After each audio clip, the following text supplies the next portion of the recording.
Hello everyone, welcome back to my YouTube channel Radhe Radhe. I'm so sorry for being inconsistent for 2 days. I wasn't able to upload my video on time because I had my interview. I will try my best to consistent here. So मैंने जो भी अभी तक पढ़ा उसमें ये था कि इन 2 दिनों में मैंने ट्राई किया कि मैं कुछ चीज़ें पढ़ सकूं, तो मैंने अपने पुराने नोट्स ही पढ़े थे। बाकी आज जो मैंने पढ़ा वो जैसे पढ़ा कि भारत के पड़ोसी देश के बारे में। हाँ, एक चीज़ और कि मुझे एक कमेंट में ये सजेशन मिला था कि मैं जीके में जैसे मैं डीप में ज़्यादा जा रही हूँ, तो अभी मैं एग्ज़ाम ओरिएंटेड पढूँ।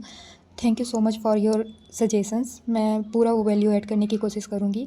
मुझे भी वो अपना पॉइंट लगा कि मैंने उसमें थोड़ा सा वो किया है, तो वो मैं पूरा ट्राई करूँगी और कंटिन्यूटी अपनी बनाए रखने के लिए मतलब कंसिस्टेंसी भी सोच रही हूँ कि इसमें ना टूटने पाए। और फिर मैंने इसके बारे में जैसे जीके में आज मैंने ये पढ़ा कि भारत के पड़ोसी देशों के बारे में। जैसे भारत के जो पड़ोसी देश हैं, जैसे स्थलीय सीमा से जो साझा करते हैं वो 7 देश हैं, तो उसको हम एक ट्रिक से ऐसे याद कर सकते हैं। आप वीडियो देखेंगे तो वहाँ पे ट्रिक भी मिल जाता है, जैसे बचपन में भूत, तो बा से बांग्लादेश, चा से चीन और उसके बाद पाकिस्तान, नेपाल, म्यांमार, भूटान और अफ़गानिस्तान है। इनकी राजधानी भी मैंने लिख रखी है कि चीन की जो है बीजिंग होती है, बांग्लादेश की ढाका है, पाकिस्तान की इस्लामाबाद और नेपाल की काठमांडू, और इनकी मुद्राएँ भी इस तरीके से लिख रखी हैं।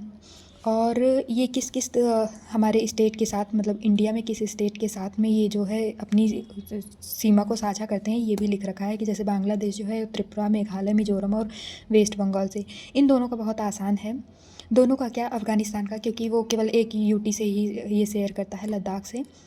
मेघालय जो है केवल एक स्टेट से शेयर करता है अपनी सीमा, जो असम से, और सिक्किम जो केवल वेस्ट बंगाल से अपनी सीमा को साझा करता है। और जो त्रिपुरा के बारे में है, तो त्रिपुरा तीनों ओर से बांग्लादेश से घिरा हुआ है, मतलब ये तीनों ओर से ही जो है बांग्लादेश से घिरा हुआ है। तो इस तरीके से आप भी अपने नोट्स बना सकते हैं, और ये एग्ज़ाम ओरिएंटेड ही है क्योंकि जो हमारे पड़ोसी देश हैं उनके बारे में ज़रूर पूछा जाता है।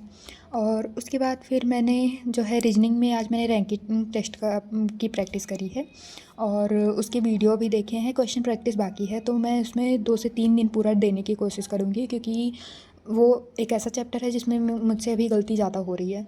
सो मैं उसको ट्राई करूँगी कि अपना इम्प्रूव कर लूँ। बाकी कंप्यूटर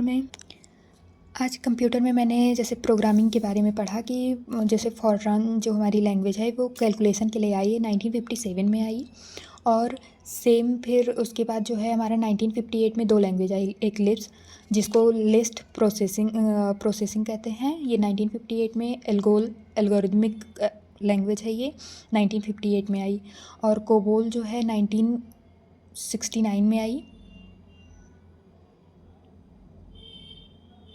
1959 में, सॉरी, ये 1959 में आई कोबोल, जिसका full form common business oriented language है। और सी लैंग्वेज जो है डेनिस रिची ने बनाया है, इसको डेवलप किया है 1972 में। C++ 1985 में आया। जावा जो है हमारा 1995 में आया। इसके बाद फिर जैसे हमारी असेंबलर है, असेंबलर क्या करता है, असेंबली लैंग्वेज को मशीन कोड में चेंज करता है। मशीन कोड जो है जिसको हम बाइनरी कोड भी कहते हैं, 0 और 1 के फॉर्म में होती है। और ये जो है असेंबली लैंग्वेज में जैसे हमारे न्यूमेरिक्स होते हैं, न्यूमेरिक्स में हम क्या कह सकते हैं कि जैसे जो साइन होते हैं @ जिसमें न्यूमेरिकल मतलब न्यूमेरिक होते हैं और सिंबल स्पेशल कैरेक्टर्स होते हैं और स्ट्रिंग्स आते हैं, उनको हम न्यूमेरिक्स बोलते हैं। इंटरप्रेटर वो ऐसा ट्रांसलेटर है, ये लैंग्वेज ट्रांसलेटर का काम करता है। तो इंटरप्रेटर मतलब तीनों ही, assembler, interpreter and compiler. Interpreter का काम है कि ये कोड को जो है लाइन बाय लाइन चेक करता है और रिपोर्ट करता है यूजर को, तुरंत ही कोड पूरा नहीं एग्जीक्यूट करता है, ये रिपोर्ट करता है। आप उस एरर को फिक्स करिए, उसके बाद फिर जो है आप आगे बढ़ सकते हैं। और ये हाई लेवल लैंग्वेज को मशीन लैंग्वेज में है, मशीन कोड में कन्वर्ट करता है। सेम काम कंपाइलर का है, लेकिन इन दोनों में अगर डिफरेंस भी देखा जाए तो ये जो है लाइन बाय लाइन चेक करता है और कंपाइलर जो है एक साथ पूरे कोड को चेक करता है। जैसे हम विजुअल स्टूडियो कोड यूज करते हैं तो उसमें सेम आप पूरा कोड जब लिख के आप रन करते हैं तब वहाँ पे आप किस लाइन में गलती करे हैं, कंपाइलर वो तक बता देता है कि आपने कहाँ गलती करी है, आप उस लाइन में जाइए, आपने ये गलती की है, उसको फिक्स करिए। तो कंपाइलर ये काम करता है हमारा, हाई लेवल लैंग्वेज को मशीन कोड में ही करता है। फिर जैसे जनरेशन में कैसे लैंग्वेज आई कि किस जनरेशन में कौन सी लैंग्वेज रही थी, तो फर्स्ट जनरेशन में हमारी लो लेवल लैंग्वेज थी, सेकेंड जनरेशन में लो लेवल लैंग्वेज और असेंबली लैंग्वेज थी इसमें, थर्ड जनरेशन लैंग्वेज में हाई लेवल लैंग्वेज जैसे कि जावा और C++ हैं, ये हाई लेवल लैंग्वेज में आती हैं। तो थर्ड जनरेशन में हाई लेवल लैंग्वेज आई हमारी। फोर्थ जनरेशन में डेटाबेस लैंग्वेज लाइक SQL का इसमें इंट्रोड्यूस हुआ था कि फोर्थ जनरेशन में, ये क्वेश्चन पूछा जाता है एग्जाम में, इंपॉर्टेंट है। फिफ्थ जनरेशन जो हमारी है ये विजुअल बेसिक्स का है।